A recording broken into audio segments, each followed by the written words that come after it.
Labor and employment has a lot of subdivisions. One of the subdivisions is wage and hour.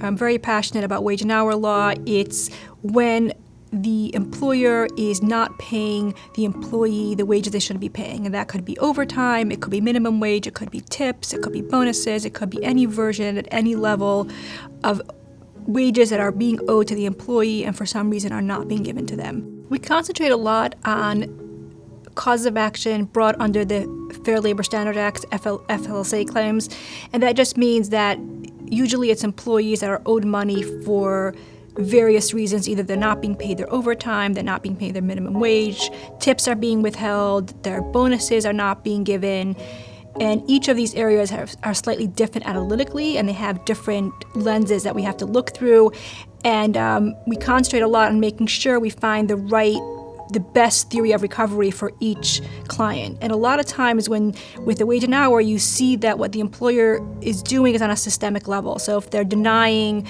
their employees overtime, it may be on a company of several hundred employees. If they have their employees working 6 days a week and not paying them the overtime, this could be on a systemic level. They may be withholding tips, or the tip pool is unlawful. This can also be on a systemic level.